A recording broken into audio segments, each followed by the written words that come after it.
Hello students, welcome to our channel Statistics Wisdom, in which we cover Unit 1st of Semester 1. So let's see. So our first topic is History of Statistics.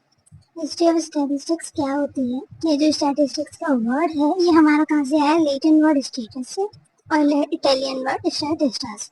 इनका मतलब क्या है? Political state या government. Okay. तो हमारी जो application थी statistics की वो एट द अर्लियर टाइम बहुत लिमिटेड थी। रूलर्स और जो किंग्स थे उन्हें इंफॉर्मेशन की ज़रूरत होती थी किसके लिए? लैंड्स के लिए, एग्रीकल्चर के लिए, कॉमर्स के लिए। तो तब से हमारा स्टैटिस्टिक्स का यूज होना स्टार्ट हुआ, which is the very basic. Okay, तो इसमें अब नेक्स्ट टॉपिक है हमारा स्टैटिस्टिक्स का इंडिया में क्या रोल है? In India doctor Prasanta Chandra Mahalanobis is known as the father of statistics. It means ये जो पीसी महानानोबिस थे ये बहुत ही ग्रेट मैन थे। He is a very noble man, ये बहुत वेरी नोबल मैन। इनका बर्थडे कब आता है? 29 जून, जिसको हम कैसे सेलिब्रेट करते हैं? As an statistics day. Okay, हमारे पास और भी कई सारे ग्रेट स्टैटिस्टिशियंस हैं जैसे कि C R Rao, doctor P C Desai और ये जो है वो पीसी महानानोबिस की पिक्चर है। ठीक है, सो what is the next topic here? Next is meaning of statistics. Statistics is the branch of mathematics that deals with collecting, analyzing, interpreting and presenting and organizing data. ये जो डेफिनेशन है काफी important है और काफी बेसिक है।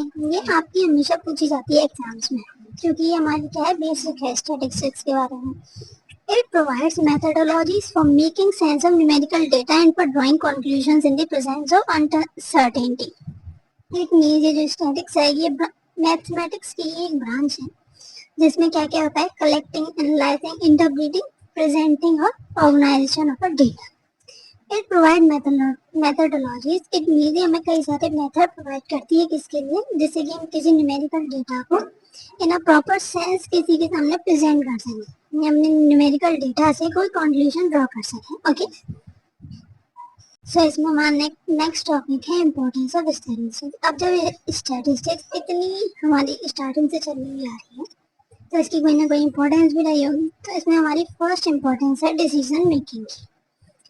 Okay, तो decision making के अंदर हम क्या करेंगे? Statistics aids in making informed decisions based on data analysis. It means हमारे पास जो कोई डेटा है हम उसके ऊपर एनालिसिस करते हैं और डिसीजन इंटरप्रेट करते हैं। ओके, नेक्स्ट है साइंटिफिक रिसर्च। तो essential for designing experiments, testing hypotheses and analyzing search data. अब हमारे पास भी डेटा है, उसमें हमें क्या एक्सपेरिमेंट करना है या क्या हमें कंक्लूजन्स ड्रॉ करनी है, ये हमारा किसके अंदर आता है? स्टैटिस्टिक्स के अंदर। नेक्स्ट है पॉलिसी फॉर्मेशन। पॉलिसी फॉर्मुलेशन के अंदर आता है कि गवर्नमेंट जो है वो भी स्टैटिस्टिक्स का यूज करती है कई सारी पॉलिसीज को बनाने के लिए।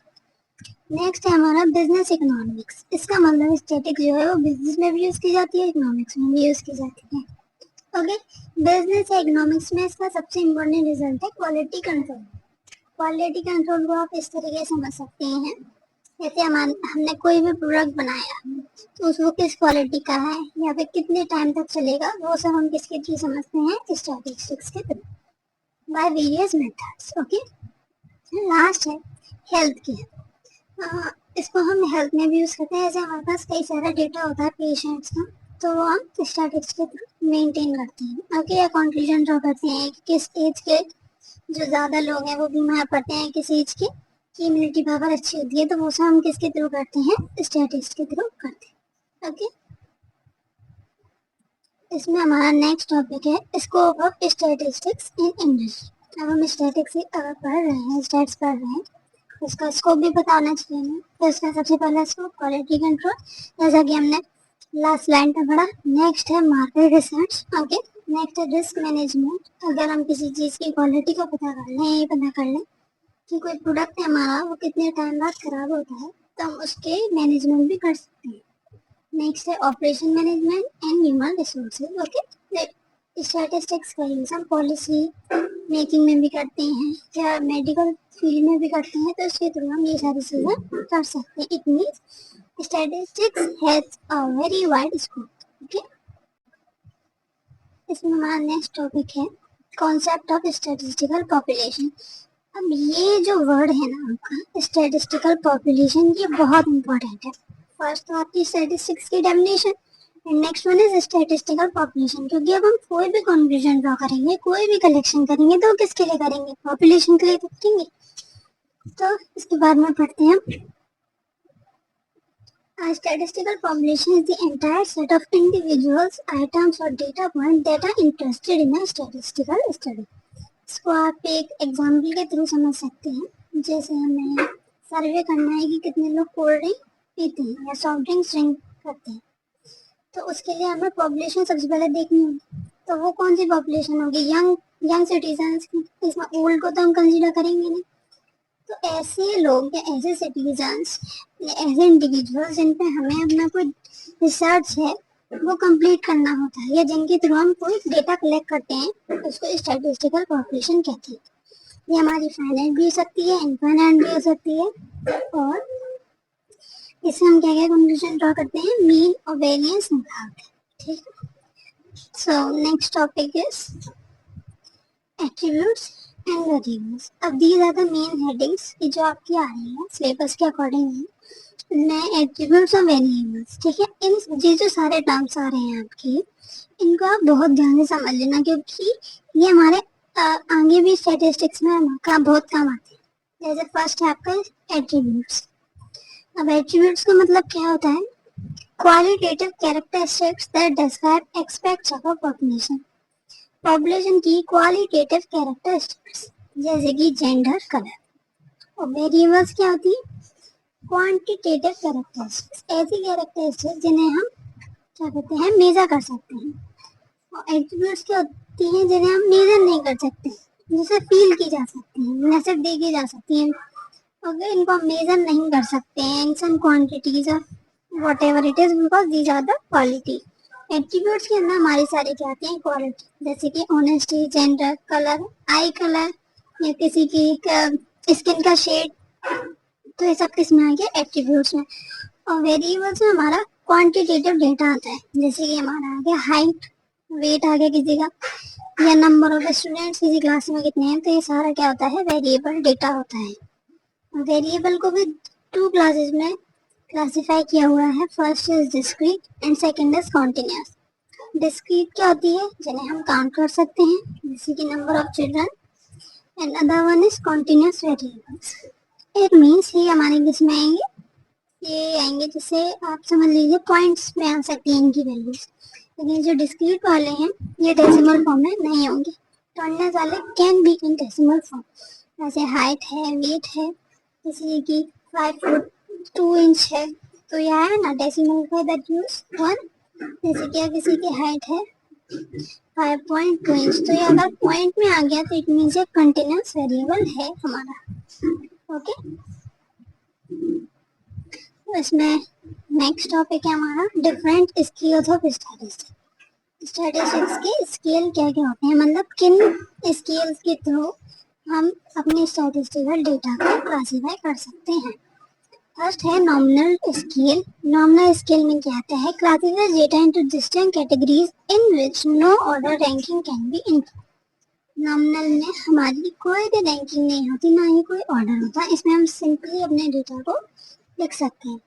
ऑर्डिनल होता है जैसे कि कोई अगर हमारा डेटा है वो कोई ऑर्डर फॉलो करता है, जैसे कि हम किसी रेस का अगर हम डेटा लेते हैं तो उसमें हम प्लेयर्स को किस तरीके से क्लासीफाई करें कि फर्स्ट प्लेयर जो है, ए वाले जो प्लेयर है वो फर्स्ट आया, बी प्लेयर सेकंड आया, या डी प्लेयर थर्ड आया, तो ऐसे सब उन्हें क्लासीफाई कर सकते हैं। तो वो ऑर्डिनल स्केल के अंदर आते हैं जिसमें भी कोई ऑर्डर या रैंकिंग फॉलो होती है। थर्ड है इंटरवल स्केल। इंटरवल स्केल में क्या आता है हमारा, numerical scale, the interval between values are meaningful but there is no zero point.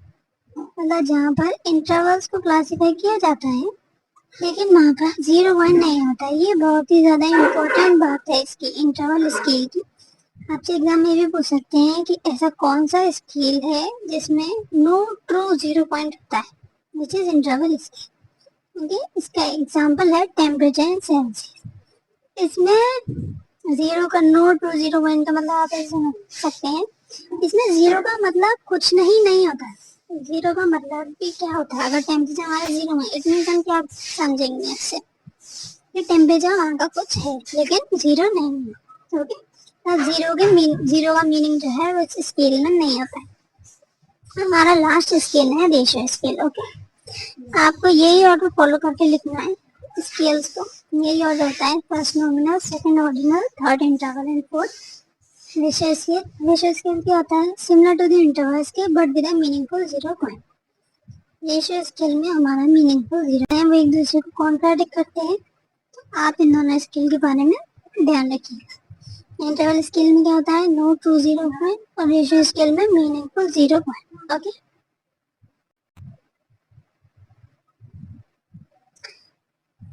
अब हमारा लास्ट सेकंड टॉपिक है प्राइमरी डेटा। प्राइमरी डेटा वो डेटा होता है जिसे हम सबसे पहले कलेक्ट जो किया जाता है, मतलब किसी की कॉपी पेस्ट नहीं है जो डेटा जस्ट फर्स्टली कलेक्ट किया गया है किसके द्वारा? किसी रिसर्चर के थ्रू। इसमें हमारा क्या क्या आता है? प्राइमरी डेटा मतलब हम किस तरीके से कलेक्ट कर सकते हैं? हम कलेक्ट कर सकते हैं क्वेश्चनर के थ्रू और शेड्यूल के थ्रू। क्वेश्चनर में क्या होता है? इसमें इस सेट ऑफ क्वेश्चंस होते हैं, जैसे मतलब हमें जो इन्फॉर्मेशन कलेक्ट करनी है उसके अकॉर्डिंग सेट ऑफ क्वेश्चंस होते हैं जिन्हें हम किसे भेजते हैं? रेस्पोंडेंट्स को भेजते हैं। और ये हमारी क्लियर करता है? ये हमारी क्लैरिटी को करता है, क्लियर करता है और सिंप्लिसिटी बताता है। Avoid reading on biased question, इसमें बायस्ड क्वेश्चंस नहीं होते हैं। Include a mix of open ended close ended question, it means इसमें यस नो वाले भी होते हैं क्वेश्चंस और ऐसे भी क्वेश्चंस होते हैं कि जिसमें आप अपनी स्टेटमेंट के थ्रू उन्हें आप आंसर कर सकते हैं। क्वेश्चन में सिंपली है कि इसमें सेट ऑफ क्वेश्चंस होते हैं, उन क्वेश्चंस का आपसे जवाब मांगा जाता है और उसके थ्रू हम क्या करते हैं? डेटा को कलेक्ट करते हैं। स्केड्यूल क्या है? Structured framework for collecting data often used by interview. Schedule interview के थ्रू जो है यूज किया जाता है। इसमें मतलब आपके पास रिसर्चर आएगा एट ऑफ योर डोर, ठीक है, वो आपसे कुछ क्वेश्चंस पूछेगा and you have to answer that questions. Questionnaire को हम सेंड भी कर सकते हैं, मेल भी कर सकते हैं, फोन के थ्रू किसी लिंक के थ्रू रेस्पोंडेंट को भेज के कलेक्ट कर सकते हैं, लेकिन स्केड्यूल में पर्सन को फेस टू फेस होना होता है प्रेजेंट। ओके, अब इसमें हमारा लास्ट टॉपिक है secondary data. Secondary data refers to data that has already been collected by others.